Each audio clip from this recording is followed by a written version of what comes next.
It was a clear, courteous morning in Flaxborough, the kind that encouraged the elderly to walk upright and the deceitful to feel momentarily forgiven.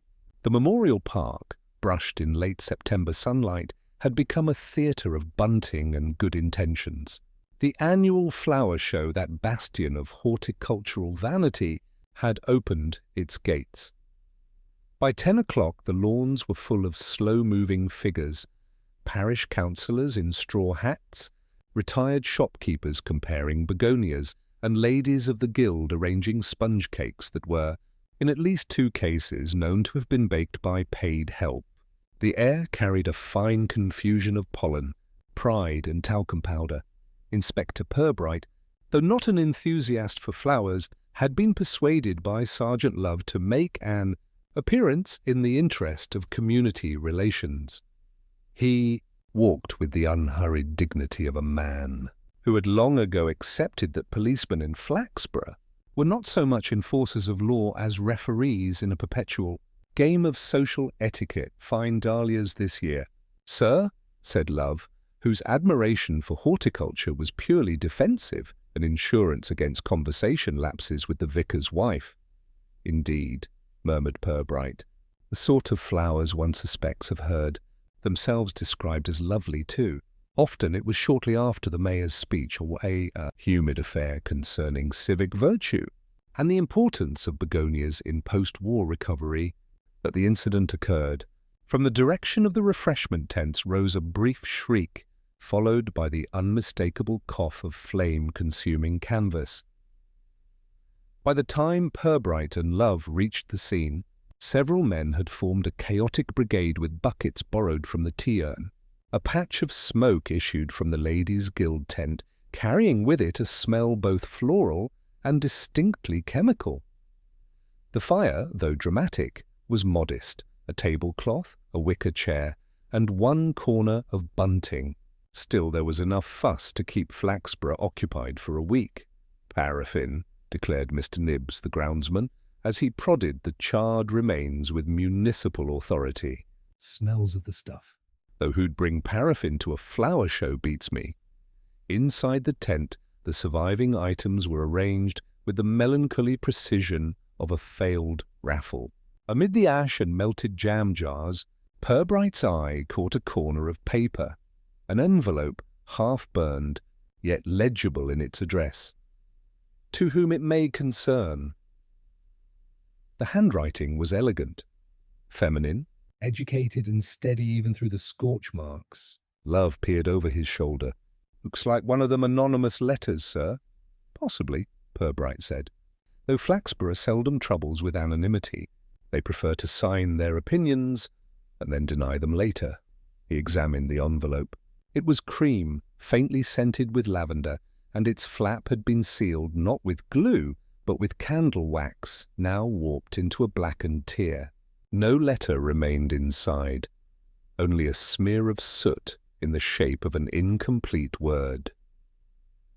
Around them, the guild ladies had assembled in varying states of composure. Mrs. Willows, large and tremulous, insisted it must have been spontaneous combustion. "You know how tablecloths are nowadays." "Inspector, you're full of synthetic menace." Mrs. Scrimshaw, smaller and sharper, countered that someone had mucked about with matches. Mrs. Beeton, who spoke least, stood aside, eyes fixed on the ruined chair, as if it represented something she'd been waiting to see destroyed. "Any idea who was last in here?" Purbright asked mildly. "Well, not me," said Mrs. Scrimshaw too quickly. "I was over by the jam tent." "And I," declared Mrs. Willows, "was judging the fruitcakes." With witnesses, Mrs. Beeton, still silent, smoothed her gloves. "I suppose I was here," she said at last. "But only to fetch a spoon," Purbright nodded, storing each phrase away like a collector examining odd shells. He asked nothing further. The women, taking his quiet as approval, began to elaborate in self-defense, describing one another's movements with suspicious accuracy. By noon, the fire was out, the crowd placated, and the mayor assured that no civic embarrassment would ensue. Yet, As Purbright prepared to leave, he looked once more at the scorched envelope on the trestle table. It was, he thought, an odd thing to burn. Too deliberate to be rubbish, too personal to be random. A message, perhaps, meant to survive just long enough to attract curiosity, then disappear. He turned the fragment over. Beneath the soot, a faint trace of gold embossing the stationery of the Ladies' Guild. "Love," he said quietly, "see if anyone recalls posting invitations this week." "Invitations, sir?" "Yes. Sometimes trouble begins not with a quarrel, but with an invitation someone regrets sending." The inspector pocketed the half-burned envelope. Behind him, the park resumed its gentle murmur. Applause for chrysanthemums, polite laughter near the sponge cakes, and in the air, a lingering scent of smoke that might have been accident or intention. By the following morning, the flower show fire had settled into that comfortable stage of a Flaxborough scandal where the facts ceased to matter and the participants began to enjoy themselves. Every conversation from the high street to the hairdressers took on a faintly theatrical air, as if the townsfolk had been waiting years for something mildly improper to discuss without fear of real consequence. At the library, Miss Teatley was the first to report developments. These developments were her own, composed between shelving crime novels and arranging overdue notices. "It's obvious," she told Mrs. Delph, who came daily for large-print romances. "Someone meant that fire as a warning. Ladies' Guild money is missing, I hear. Confidential sources." Her sources were a stack of unreturned books and the ability to lip-read through the glass partition of the reference desk. By noon, this theory had acquired embroidery. Mrs. Beeton's name, mentioned in half-whispers, was now attached to rumours of disagreement over funds.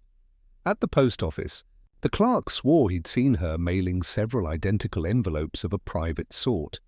Meanwhile, the vicar's wife, who considered gossip a necessary evil to be conducted under supervision, announced to her embroidery circle that the handwriting on the burned envelope looked very like poor Mrs. Willow's, only neater.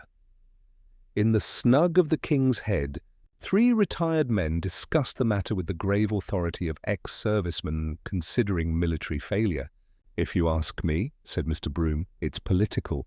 That guild's a nest of ambition." "My sister was turned out of it over a raffle," his companion nodded solemnly, taking this as proof of moral decline in civic life.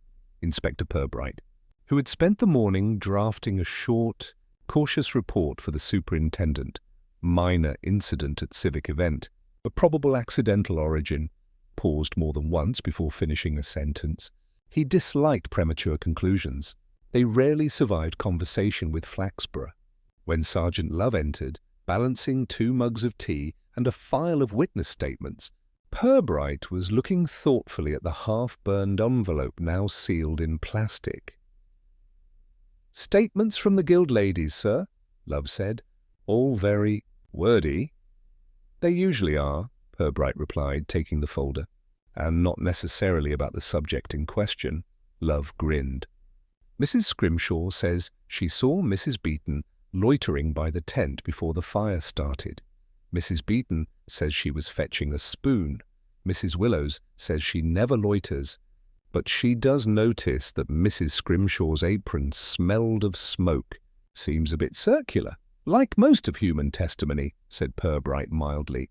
He leafed through the pages, his eyes resting on the consistent use of the phrase, "I distinctly remember." Experience had taught him that anything described as distinctly remembered was unlikely to be true. Outside the window, the town square moved in its usual rhythm, shop bells, bicycles, and the dignified gossip of those who believed discretion was a form of virtue. Purbright watched them with a faint smile. He liked Flaxborough. It was a place that behaved as though reality were a suggestion. Love, who mistook his silence for disinterest, ventured, "You really think it was just an accident, sir?" Purbright set the papers aside. "I think," he said slowly, that accidents in this town are rarely as accidental as they appear. Somebody wanted that envelope burned. Whether it was the writer, the recipient, or a bystander who understood too much remains to be seen. Love frowned. What if there never was a letter inside? Then it was meant to look as if there had been. Either way, someone was communicating, perhaps not very efficiently, but passionately. He leaned back, folding his hands. Let's see who benefits from confusion. It's a useful condition. Later that afternoon, they walked to the Guildhall under the pretext of confirming insurance details. The women were gathered in subdued defiance, as though expecting interrogation but secretly delighted by it. Mrs. Willows provided tea, Mrs. Scrimshaw explanations, and Mrs. Beaton's silence. "It's a terrible thing," said Mrs. Willows.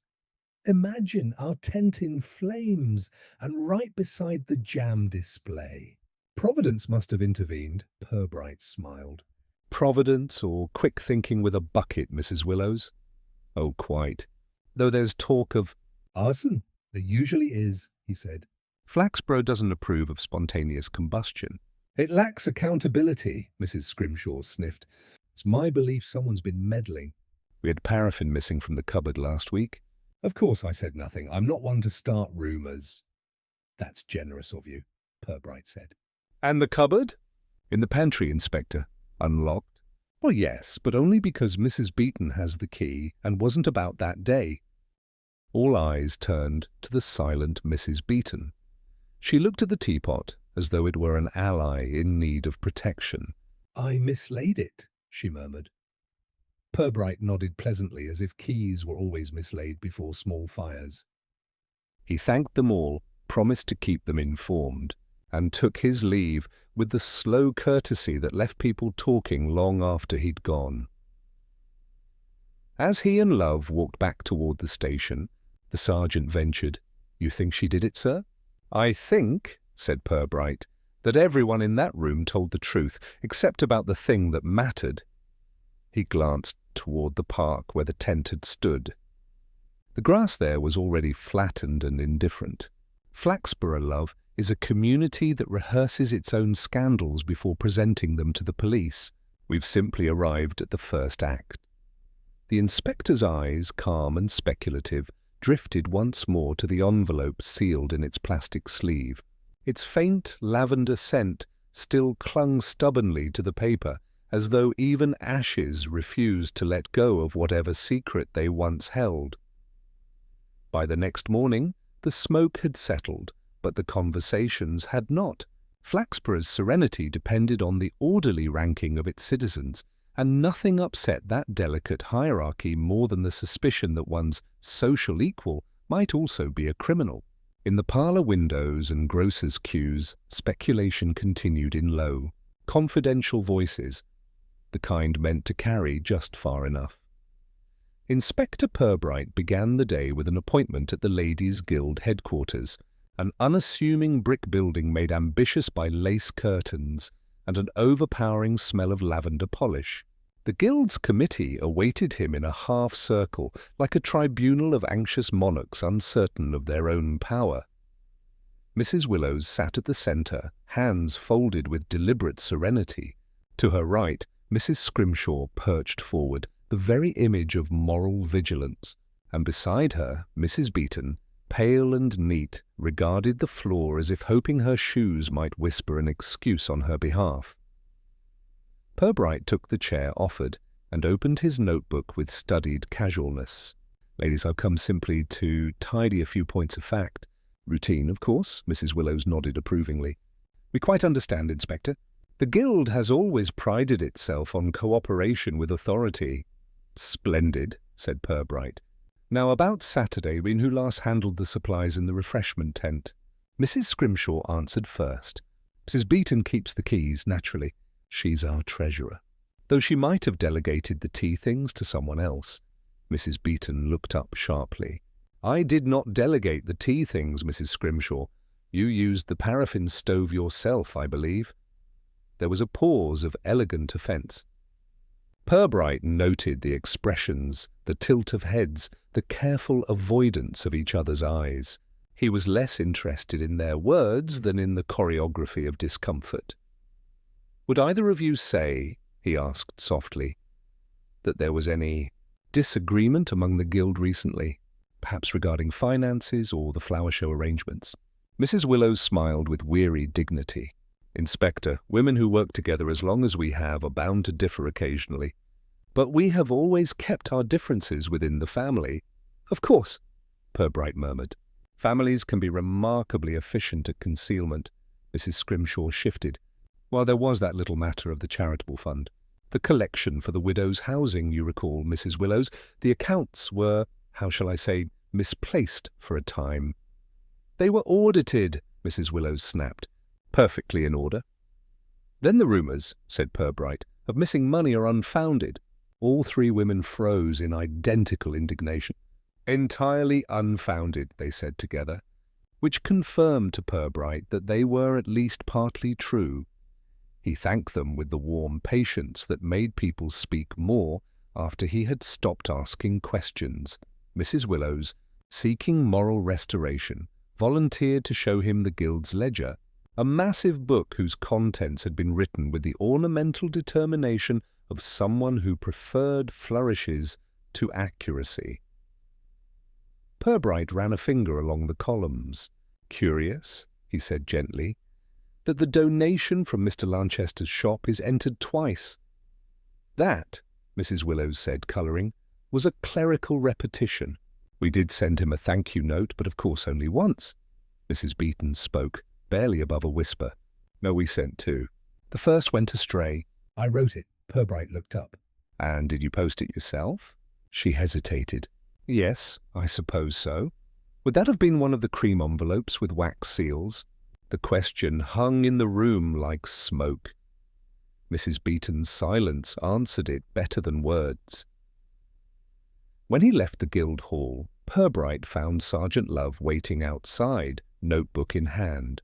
"I had a word with the groundsman, sir. He says there were no matches found near the fire." "Odd if it started by accident. Very odd," said Purbright. "People rarely manage to start fires without matches, unless they're trying very hard not to be seen doing so."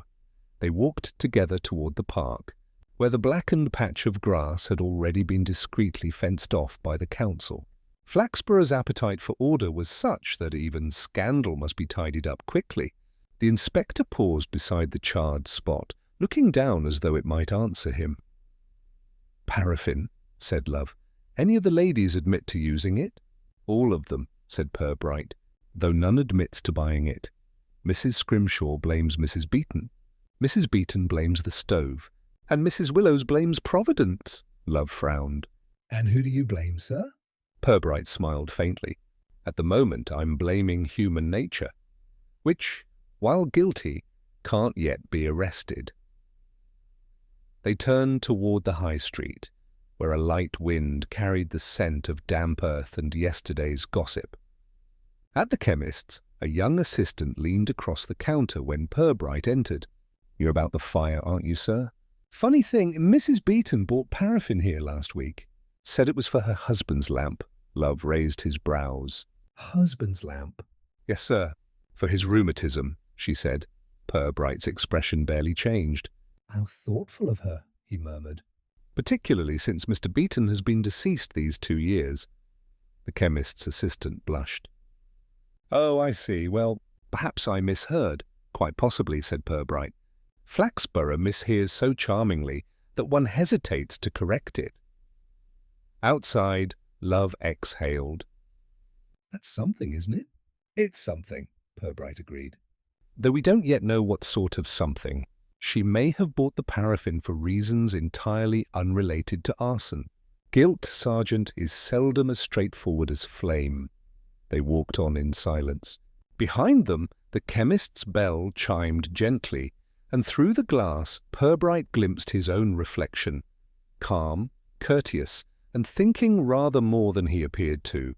Somewhere between that reflection and the faint scent of lavender still clinging to the evidence bag, a small, Deliberate truth was waiting to be noticed. The morning edition of the Flaxborough Chronicle arrived with its usual mild hysteria. The headline, "Guildblaze Police Probe, Possible Arson," was printed just large enough to alarm the conscientious and delight the bored. Beneath it ran a speculative piece by Mr. Cribbins, counsellor and part-time columnist, whose journalism combined moral indignation with an enviable disregard for evidence. By breakfast, half the town was convinced that the culprit was none other than Mr. Lanchester, the florist, whose dispute with the Ladies' Guild over stall fees had been discussed with the solemnity usually reserved for war crimes. At the police station, Sergeant Love entered with the paper folded neatly under his arm. "Seems we've got our villain, sir," he said cheerfully. According to Councillor Cribbins, anyway. He says Lanchester threatened to withdraw his blooms if he wasn't paid on time. Did he? Purbright asked mildly, reaching for his tea. Apparently, yes. And there was that business last month, mix-up with invoices. People say he lost money on the guild's account. People, said Purbright, say many things before breakfast. Still, it will do no harm to talk to him. Mr. Lanchester's flower shop. Petals and posies stood between the undertakers and the haberdashers, a placement that made its displays seem both hopeful and defensive. When Purbright entered, the air was sweet with carnations and damp stems. Behind the counter, a tall, narrow man was trimming roses with a precision that suggested private irritation. "Good morning, Mr. Lanchester," Purbright began pleasantly. "We're inquiring about Saturday's incident at the flower show. You've no doubt read the accounts." The florist smiled without warmth. "Read them, heard them, and been accused by 3 customers already, Inspector. I'm honoured by the town's imagination. Then perhaps you'd like to correct its errors," Purbright said, resting his hat on the counter. "I had a quarrel." "Yes," Lanchester admitted, "but only about the guild owing me £6. They paid me yesterday, by the way, after the fire, not before. If I'd wanted revenge, I'd have sent a note, not lit a match." Love looked doubtful. "You keep paraffin here, sir?" "For the heaters. I grow my own orchids in the shed behind." "You're welcome to inspect," Purbright inclined his head. "I may do so. Tell me, did you happen to see any of the guild ladies before the show opened?" "Mrs. Beeton came by for dahlias, wanted the freshest I had, said they were for decoration." "Paid cash, seemed nervous." Purbright's eyebrows lifted slightly. "Nervous?" "Flustered, at least. Dropped her purse twice. I remember because she thanked me rather too often. The guilty are always polite, Inspector." Purbright smiled faintly. An observation shared by both policemen and florists, it seems. He closed his notebook. "Thank you, Mr. Lanchester. I'll not detain you further." As they stepped outside, Love frowned. "He's defensive, sir. And he's got motive, money owed, easy access to paraffin, short temper by the sound of it." "Yes," Purbright said thoughtfully. "All of which make him an ideal suspect. Almost too ideal." They walked along the high street, passing the post office where 2 women ceased conversation the instant Purbright came into view. He tipped his hat to them out of courtesy and punishment. At the corner, Councillor Cribbins was emerging from the Chronicle office, beaming with the satisfaction of a man whose opinion had achieved print. "Inspector," he called, puffing slightly. "Good to see you're on the case. You've read my column, of course." "I have," Purbright said. "A confident piece." "One must rally public attention, you know," Cribbins said importantly. "People demand swift justice. That Lanchester fellow, unsavoury type. Keeps himself apart. Bit of a temper." "You can tell? From flowers?" asked Purbright. Cribbins hesitated. "From his general manner. He's not our sort, if you take my meaning." "I try not to, Councillor." Purbright's tone was mild, but sufficient to cause a blush. Justice tends to lose its footing when it starts choosing its sort. Leaving Cribbins spluttering into civic propriety, Purbright and Love continued toward the park, where the remnants of the fire still gave off a faint, earthy smell. The charred ground seemed unremarkable now, as if scandal had already exhausted itself. Love kicked a stone absently. "What do you think, sir?" "Could be him, could be Mrs. Beeton, maybe both." "Possibly," said Purbright. "But the interesting thing about convenient suspects is that they're usually invented by people who'd rather not look too closely elsewhere. Mr. Lanchester serves the town's conscience well. Outsider? Quarrelsome, suitably male for a crime requiring matches. You don't think he did it? I think he's innocent of arson, guilty of poor diplomacy. Still, we'll let the rumour run a little. It may drive the truth into daylight." Back at the station, Purbright placed the florist's statement beside the others. The pattern forming there wasn't of guilt, but of performance. Each witness rehearsing a role shaped by vanity, fear, or pride. He noticed again Mrs. Beeton's careful handwriting in her report, neat and balanced, except where she had misspelled paraffin, and then corrected it with unusual care. Love was watching him. "You got that look, sir. What look is that?" "The one that means you've spotted something, but you're not telling me till tea time." Purbright smiled. "You exaggerate. I shall tell you tomorrow." He leaned back, folding his hands, eyes half closed in thought. Outside, church bells began their habitual rehearsal for Sunday, as if even the divine required practice in Flaxborough. Within that quiet rhythm, Purbright's mind traced the first faint thread of connection. The paraffin, the envelope, and the nervous woman with a reason to burn her own secrets before anyone else read them. Sunday came to Flaxborough in its usual state of moral recovery. The church bells tolled with pious persistence, and the town, slightly weary from its own speculation, attempted to resume decency. But gossip, unlike faith, rarely observes a Sabbath. It drifted from pew to pew, disguised as sympathy. Mrs. Willows's elaborate hat bowed low during prayers, but her eyes travelled frequently toward Mrs. Beeton, whose meek posture seemed to absorb both pity and suspicion with silent resignation. Inspector Purbright, attending not out of devotion but diplomacy, observed the congregation with the mild detachment of a man watching a play he has seen before. When the vicar delivered his sermon on the virtue of forgiveness rather than justice, Purbright noted the faint flush on Mrs. Beeton's face. He wondered, not unkindly, whether her conscience had chosen that text for her. After the service, Sergeant Love joined him outside the Lich Gate, where parishioners lingered in damp, hopeful sunshine. "Half the town believes in Lanchester's guilt, half in Mrs. Beeton's," Love said. "No one doubts it's one of the two." "That's progress," Purbright replied. "Two halves make a whole, though seldom the truth." He was about to light a cigarette when something white caught his attention. At the base of the church notice board, where upcoming fêtes and charity teas advertised themselves with shy optimism, lay a scrap of scorched paper. He stooped and picked it up.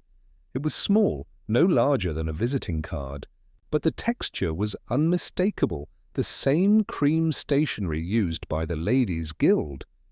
Across it ran a faint line of soot, forming the ghost of a letter, an A, or something close to it, drawn not by ink, but by ash. He turned it over. The reverse was clean, almost as if it had been folded deliberately to preserve that one blackened stroke. Love peered at it. "Could have blown here from the park fire, sir." "Possibly," Purbright murmured. "But the park lies downhill. Wind's been against it since yesterday." He slipped the fragment into his notebook and looked at the board again. Among the pinned notices, one in particular drew his eye. Ladies' Guild meeting. Postponed until further notice. The ink was neat, the letters precise, and the handwriting, though unsigned, was unmistakably the same elegant script as on the burned envelope. That afternoon, Purbright visited the park once more, this time alone. The remnants of the flower show had been cleared. Only the patch of blackened grass remained, cordoned by a length of council rope more decorative than functional. Kneeling carefully, he examined the ground where the table had stood. The soil still held a faint scent of paraffin, sharp and acrid. Scattered about were tiny curls of wax, red, not white, the same colour he recalled as the seal on the burned envelope. He placed the wax fragments in his pocket stood and looked around the empty park. On the far path, a figure moved slowly beneath the chestnut trees, Mrs. Beeton carrying a small bouquet wrapped in paper. When she saw him, she stopped, visibly startled, then smiled with fragile composure. "Good afternoon, Inspector," she said, her voice polite but tight. "Good afternoon. Paying a call on the memorial beds?" "Yeah, flowers from the guild store." "It seems a shame to waste them." "A sensible sentiment. Waste offends both God and gardeners." She gave a small laugh that did not travel far. "The others think I started that fire, don't they?" "Others often think before they know," Purbright said. "Fortunately, knowledge can be persuaded to catch up." Mrs. Beeton's hands tightened around the bouquet. "I've been a member of that guild for 20 years. I've balanced its books honestly. But people notice what they wish to, don't they?" "Especially when it suits their own conscience." Purbright studied her. "You believe someone else's conscience is involved?" "I believe," she said slowly, "that guilt is contagious. Once it starts, it spreads to anyone convenient." He inclined his head. "A profound observation, Mrs. Beeton, almost professional." She looked away. "If I were clever enough to plan a fire, Inspector, I'd have made sure the right person was blamed for it." Purbright smiled faintly. "But then it wouldn't have been half so interesting." She gave no reply, only turned toward the memorial bed, kneeling to arrange the flowers. He watched her for a moment, noting the deliberate care of her hands, steady, precise, practiced in small acts of control. When he returned to the station, he placed the paper fragment beside the half-burned envelope. The resemblance was exact. Same grain, same cream tone, same scent of lavender, faint beneath the ash. He examined the mark again. The letter, if letter it was, seemed drawn not by fire spreading naturally, but by a match dragged lightly across the surface. A deliberate trace, as though someone had attempted to sign in smoke. Love entered with 2 mugs of tea, and the air of a man ready to be impressed. "The vicar's wife says she saw Mrs. Beeton carrying envelopes last week, sir. Says they look like guild stationery." "Undoubtedly they did," Purbright replied, not looking up. "And undoubtedly she'll recall the colour, the size, and perhaps even the fragrance. Details improve with gossip." "You think Mrs. Beeton's guilty, then?" "I think she's preoccupied," said Purbright. "Guilt is only one of many forms of preoccupation." Love frowned. "And this bit of paper, sir?" Purbright turned the fragment so that the faint black line caught the light. "It's nothing," he said softly, "and yet not quite nothing.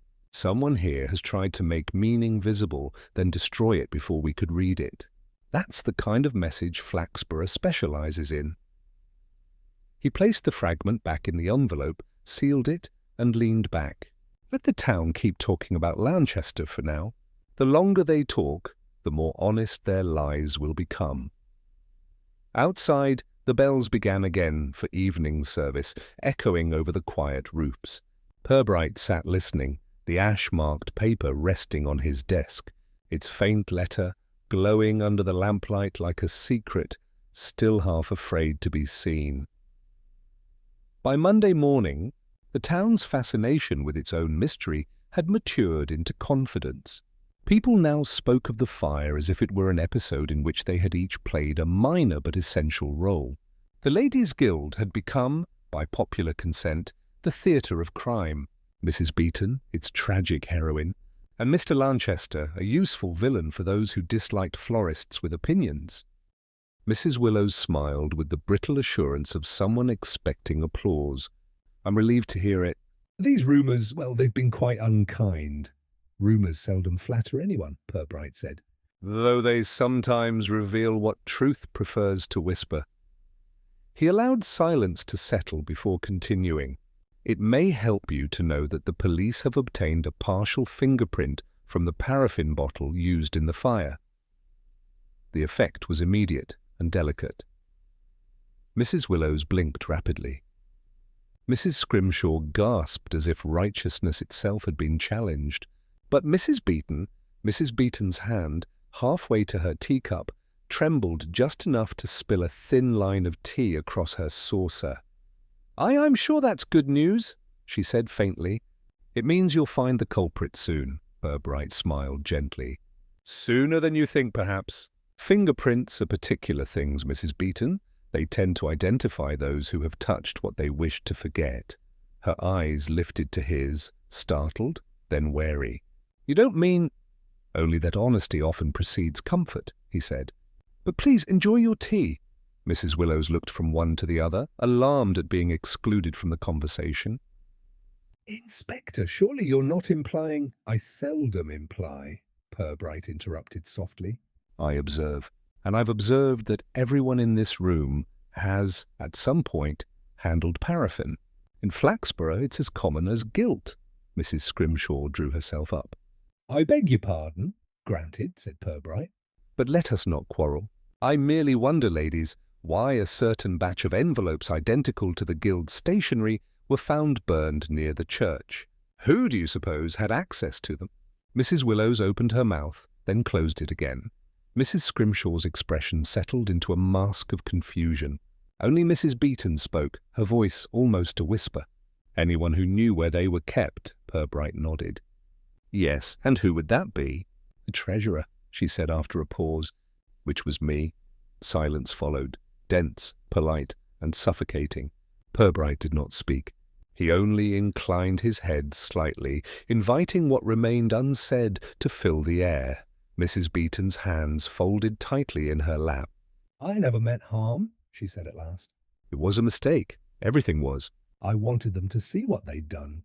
They used the fund money for themselves, Inspector, for dresses, luncheons, decorations. I tried to make them confess, but they laughed. So I wrote the letters." Mrs. Willows made a strangled sound. "You accuse us of theft."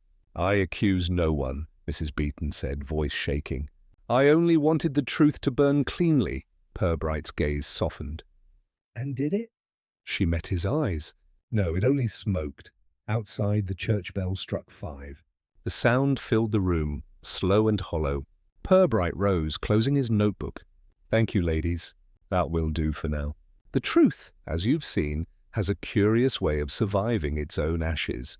He opened the door, allowing them to leave. Mrs. Willows swept out first, affronted dignity intact. Mrs. Scrimshaw followed, muttering prayers. Mrs. Beeton lingered a moment, her face pale but strangely calm. "Inspector," she said quietly, "you're very gentle for a man who sets traps." Purbright smiled faintly. "I find that people caught gently tend to struggle less." When she had gone, Love exhaled. "You think she's finished, sir?" "No," Purbright said, watching the sunlight fade through the hall window. "Not quite. Guilt, like smoke, never leaves while there's air to feed it." The following day dawned with a kind of false serenity, as though the town, exhausted by its own speculation, had chosen to rest before the verdict it didn't yet know was coming. The flower show scandal had ripened into rumour, the church fire into morality tale. Even the Flaxborough Chronicle, which had devoted 3 columns to conjecture, now offered polite fatigue. Inspector Purbright, however, arrived at the station with the faint smile of a man whose patience had borne fruit. He had arranged a meeting at the vicarage that afternoon, informal, civil, and decisive. By 3:30, the vicar's garden was bathed in soft light, the air smelling faintly of chrysanthemums and wet earth. Purbright preferred such settings for unpleasant truths. They made confession seem like gardening, a matter of tending to weeds. Seated on the lawn were Mrs. Willows, Mrs. Scrimshaw, and Mrs. Beeton, each in a state of expectant discomfort.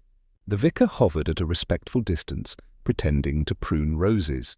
Sergeant Love stood beside the inspector, notebook ready, though he knew it would be largely unnecessary.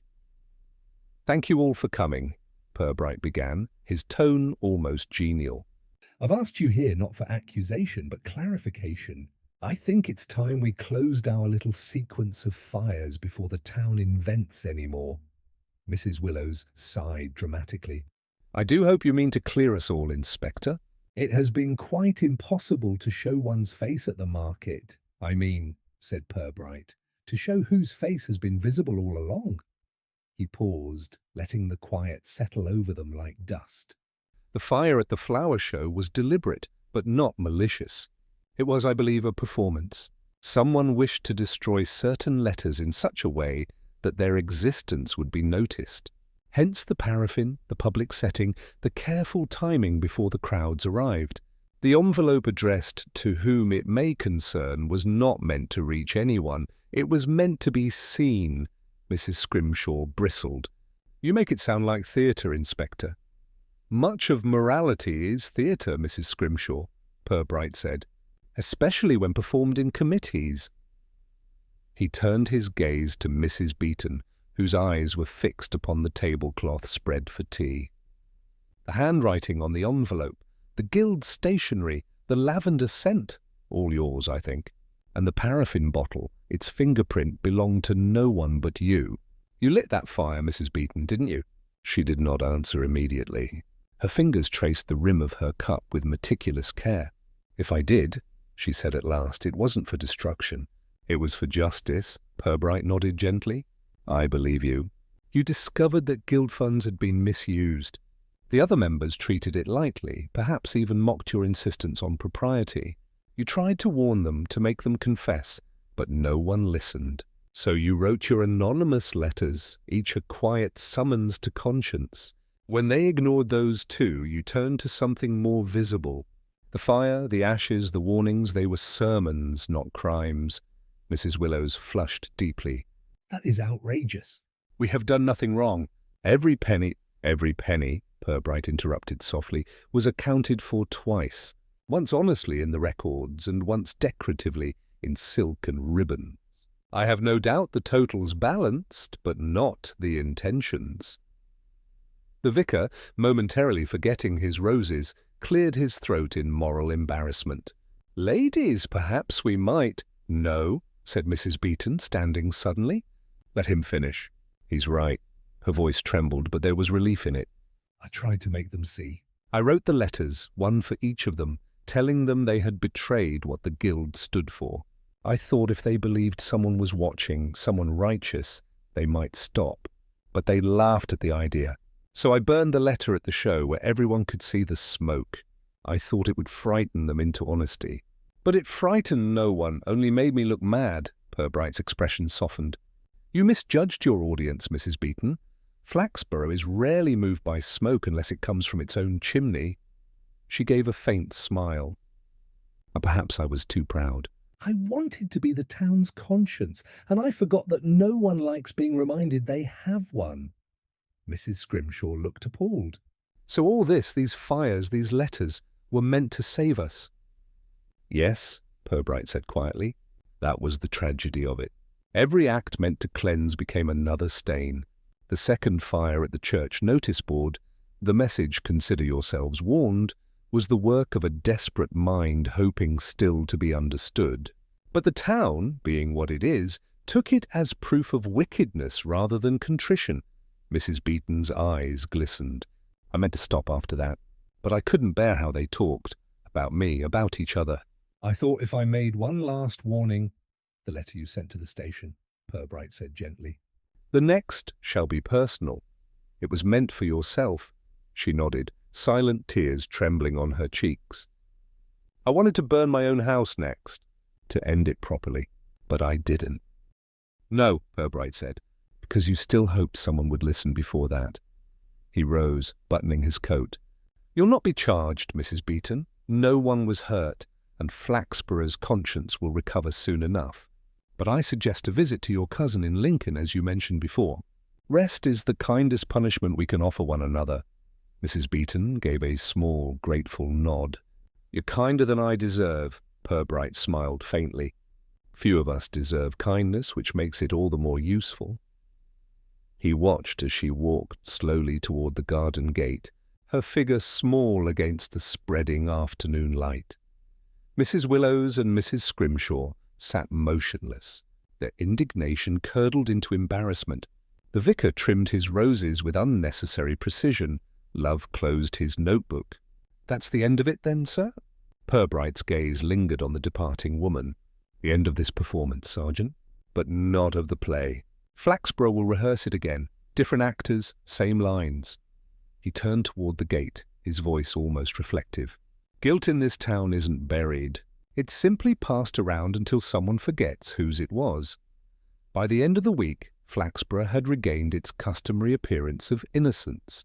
The air carried the smell of coal smoke and baking, and the town, in its small, habitual way, congratulated itself on having survived a moral disturbance without the inconvenience of true tragedy. Mrs. Beeton's departure, quiet, early and respectable, was treated as a sad but proper resolution. She had, according to the Chronicle, retired for health reasons. The newspaper refrained from mentioning whether those reasons were physical, spiritual, or civic. In Flaxborough, tact was merely a mission given a varnish of virtue. Inspector Purbright read the article over tea, his expression unreadable. Sergeant Love stood by the window watching rain trail down the glass. "So that's it then," he said. "Case closed, no charges, and the town none the wiser." "Wisdom," Purbright said, folding the paper neatly, "is rarely a communal experience. People prefer their lessons second-hand," Love shrugged. "Still, she could have done worse. Some might have locked her up." "True. But the law's a blunt tool for polishing conscience. Mrs. Beeton's punishment will be gentler and longer. She'll listen to herself every night." He rose and crossed to the window. The rain had grown steady, turning the cobbles slick and shining. Across the square, Mrs. Willows hurried beneath an umbrella, her stride brisk with the satisfaction of restored respectability. Behind her, Mrs. Scrimshaw paused to greet Miss Teatley, both already murmuring their sanitized version of recent events. "You see," Purbright said quietly, "the town doesn't change. It simply absorbs scandal like damp, leaves no flame, only a faint smell of smoke." Love smiled faintly. "You sound almost fond of it, sir." "I am, in a way. It behaves exactly as one expects.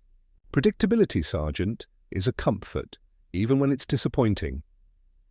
He turned back to his desk, where the evidence box sat open. Inside were the relics of the affair, the scorched envelope, the half-burned scrap, the last unposted letter. He studied them for a moment, then closed the lid. The smell of lavender still lingered faintly, a ghost of intention. Later that afternoon, he walked through the town. The park had been tidied, the patch of burnt grass discreetly reseeded. Children were chasing one another between the empty stalls, their laughter sharp and clean in the cool air. Purbright paused beside the memorial fountain, watching the water spill over its mossy rim. Nearby, a workman was repainting the sign for the upcoming harvest fair. The letters gleamed wet and fresh, optimism applied with a brush. "Morning, Inspector," the man called. "Good to see things quiet again," Purbright nodded. "Yes, quiet suits us." He continued along the path past the church, whose notice board now bore nothing more inflammatory than a schedule of choir rehearsals. A new piece of glass protected it, thicker, more confident, as though morality itself could be made burglar-proof. Inside, the vicar was arranging flowers at the altar, his conscience no doubt as tidy as the blooms. The high street, too, had settled back into its rhythm. The chemist's bell chimed. The butcher swept his step. Miss Teatley passed with her shopping basket, greeting him with cheerful gravity. "All quite resolved now, Inspector." Such a relief to know it was all just "A misunderstanding." "Indeed," Purbright said, smiling politely. "Most human matters are." As she moved on, he watched her reflection vanish in a puddle, rippled by falling rain. The town, he thought, was a mirror that never truly cleared, its surface forever clouded by what people wished not to see. That evening, back at the station, the lamps burned low. Love finished typing the final report, signed his name with a flourish, and leaned back. "You're not writing one yourself, sir?" "I'll append a note," Purbright said. A reminder that this was not, strictly speaking, arson, Love chuckled. What was it, then? Purbright considered. A moral misfire. A well-meant blaze. He reached for his coat. "Come along, Love. The world will invent a new offence by morning. Let's be ready to misunderstand it properly." As they stepped outside, the rain had stopped. The square glistened faintly under lamplight, each puddle reflecting the golden blur of the clock tower. The air smelled of whetstone and distance.